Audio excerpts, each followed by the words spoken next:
जीवन हमें एक मौका देता है, इसलिए जब भी सही कॉलेज चुनने का समय आए तो सिर्फ मंगलायतन यूनिवर्सिटी आपके बेहतरीन भविष्य और सर्वांगीण विकास के लिए। नमस्कार, बहुत बहुत स्वागत आप सभी का। मैं हूं आपके साथ चेतन और आप देख रहे हैं दैनिक जागरण। आज 4 बड़ी खबरों के बारे में बात करने वाले हैं। जल्दी से शुरुआत करेंगे इजराइल और ईरान की संभावित जंग से, क्योंकि लग ये रहा है कि अब ये जंग जो है वो हो सकती है। इजराइल ने ईरान के 4 एटमी और 2 सैन्य ठिकानों पर 200 फाइटर जेट से मिसाइलें दागी हैं। हमले में ईरान के सेना प्रमुख, स्पेशल फोर्स के चीफ, 2 बड़े परमाणु वैज्ञानिक समेत कई अफसर मारे गए हैं, जिस बात को खुद ईरान ने कबूला भी है। हमले के बाद इजरायली प्रधानमंत्री बेंजामिन नेतन्याहू ने कहा कि ईरान परमाणु बम तैयार करने वाला था, इसलिए उस पर हमला किया गया है। इजरायली सेना का दावा है कि ईरान के पास 15 परमाणु बम बनाने लायक यूरेनियम इजराइल ने इकट्ठा कर लिया था और इजराइल ने इसलिए टारगेट भी 4 बड़े न्यूक्लियर प्लांट्स को किया है। तो क्या ईरान ने परमाणु बना लिया है? वो सिर्फ अब दुनिया के सामने आना बाकी है। क्या यह सच है? इस पर ज्यादा जानकारी के लिए, ज्यादा बातचीत के लिए मेरे साथ पूर्व राजनयिक सुशील सिंघल साहब जुड़े हुए हैं। सुशील जी, पहले तो बहुत बहुत स्वागत सर आपका। क्या कहेंगे सर, ये जंग जो है अब होती हुई नजर आ रही है और क्या परमाणु तैयार हो चुके हैं? चेतन, पहली बात तो बहुत बहुत धन्यवाद मुझे अपने चैनल पे इनवाइट करने के लिए। जहां तक ये ईरान का परमाणु बम बनाने का सवाल है, ये काफी सालों से ये चल रहा है।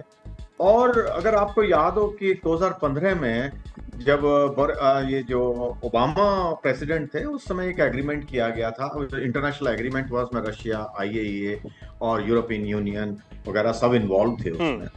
और जब प्रेसिडेंट, उसमें इनकी जो उसमें था कि ये IAEA का सुपरविजन होगा और उसके अंडर ही एनरिचमेंट किया जाएगा। लेकिन जब प्रेसिडेंट ट्रंप आए पहले टर्म में, ट्रंप 1, तो उसमें उन्होंने उसको कहा कि भाई ये जो एग्रीमेंट हुआ है वो बहुत गलत हुआ है, और जो है उन्होंने उसको कैंसिल कर दिया। उसके बाद में ईरान पूरी तरह स्वतंत्र हो गया कि जो है जिस तरह से वो अपना काम कर, एनरिचमेंट प्रोग्राम करना चाहे वो करने लगे। तो उसके साथ साथ प्रेसिडेंट ट्रंप ने जो है काफी उनके ऊपर, ईरान के ऊपर सैंक्शंस भी लगाए। और इजराइल तो खैर पहले से ही अगेंस्ट था, जो 2015 का एग्रीमेंट हुआ उसके अगेंस्ट पहले से ही था कि भाई ये एग्रीमेंट नहीं होना चाहिए, क्योंकि इजराइल के हिसाब से जो है ईरान को कोई फैसिलिटी नहीं मिलनी चाहिए, कोई परमिशन नहीं मिलनी चाहिए कि वो न्यूक्लियर जो है, जो यूरेनियम है, उसको एनरिच करे। क्योंकि उसकी बैकग्राउंड है, क्योंकि ईरान ने ये हमेशा ये कहा है कि इजराइल को एग्जिस्ट करने का अधिकार नहीं है और उसको वो नस्तनाबूद करेगा और उसके लिए अपने मित्र देशों के साथ काम करेगा।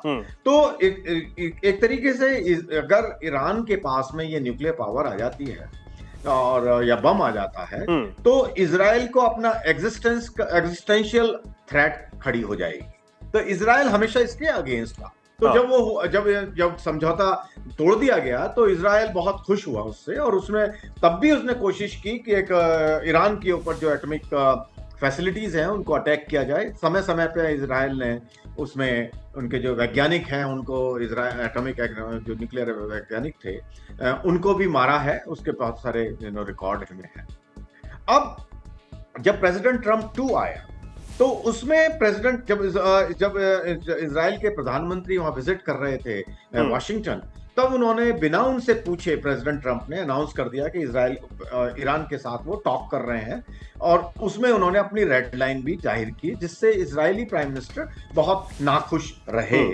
और 5 या 6 जो है राउंड जो टॉक्स हुए, और क्योंकि ये कंफर्म्ड हो गया है कि ईरान ने करीब 60% जो है जो प्योरिफिकेशन एनरिचमेंट कर लिया है, और वो कहते हैं कि जो है 90% जो करने की आवश्यकता होती है न्यूक्लियर बम बनाने के लिए ईरान में वो कैपेसिटी आ गई है, और वो कुछ ही हफ्ते में ये भी काम वो कर सकते हैं अगर मतलब 1 या 2 बम आराम से बना सकें की उनमें कैपेसिटी है और उनका डिलीवरी सिस्टम भी है। जी। तो इजराइल इससे बहुत ज्यादा चौकन्ना हो गया और बहुत उनको जो है परेशानी का सबब था उनको।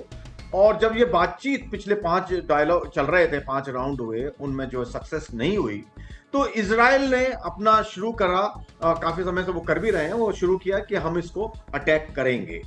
अब इसमें ये कहना कि ईरान में कैपेसिटी नहीं आई है, ये तो गलत होगा, उनमें कैपेसिटी आ गई है सर्टेनली। और जो है इजराइल ने जो अभी अटैक किया है, क्योंकि उन्होंने किया इसके लिए किया कि इसकी जो कैपेसिटी है उसको खत्म करें।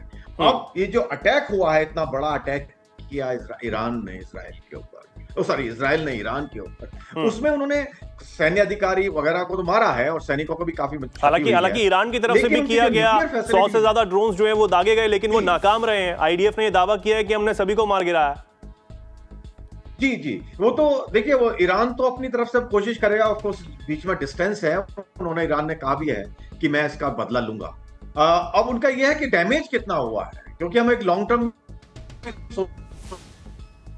सोचना पड़ेगा कि अगर इजराइल इसमें सक्सेसफुल नहीं होता है पूरी तरह से इनकी कैपेसिटी को खत्म करने के लिए में, तो ईरान पूरी कोशिश करेगा फिर से, और जो है वो और जो उसकी सेफ्टी का करके करेंगे कि उसको अभी ऑलरेडी उन्होंने जो पहाड़ों के अंदर उन्होंने फैसिलिटी बनाई हुई है। अभी आईए का चेयरमैन है, उनका भी अंडरग्राउंड मिसाइल सिटी भी दिखाई थी। आधा मील नीचे उन्होंने जो है करीब जमीन के नीचे ये फैसिलिटी क्रिएट की हुई है। तो ईरान ने कह दिया पहले से ही कि अगर हमारे पर हमला हुआ, और उन्होंने कहा, अभी करा भी है, कि वो एक्ट ऑफ वार माना जाएगा। और अमेरिका को भी उन्होंने चेतावनी दी है कि अमेरिकन जो असेट्स हैं, फैसिलिटीज हैं, उनको भी अटैक किया जाएगा। जबकि अमेरिका ने यह कहा है कि भाई हमारे इसमें कोई इन्वॉल्वमेंट नहीं है, हमें नहीं मालूम था। लेकिन इसमें मुझे थोड़ा शक लग रहा है, क्योंकि अमेरिका ने अपनी जो असेट्स थी, जो उनके डिप्लोमेट्स थे वल्नरेबल एरिया में, इराक वगैरह में, उनको वहां से उन्होंने डिप्लॉयमेंट का हटा दिया गया था। तो उनको ये कहना कि बड़े जानकारी नहीं थी। अब एक जो है ये है कि अब इतवार को एक मीटिंग होने वाली है ओमान में, लेकिन अब वो मीटिंग होगी या नहीं होगी, अभी उस पर कोई क्लैरिटी नहीं है।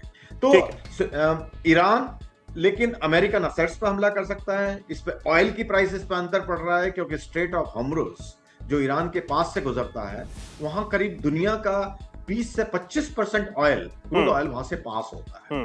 तो वो बहुत वल्नरेबल एरिया है, प्रीमियम ऑलरेडी बढ़ रहे हैं, प्राइस बढ़ रही है। तो अब इस वक्त जो है, जो मौजूदा हालात हैं, बड़ी फ्लूइड हो गई हैं, और इसके संभावना है कि ये फैल भी जाए, क्योंकि और अगर ईरान ने और देशों में हमला किया जो इजराइल के सहयोगी देश माने जा रहे हैं, तो अब ये झगड़ा बहुत ज्यादा फैलने की संभावना है। बिल्कुल, संभावनाएं बढ़ गई हैं।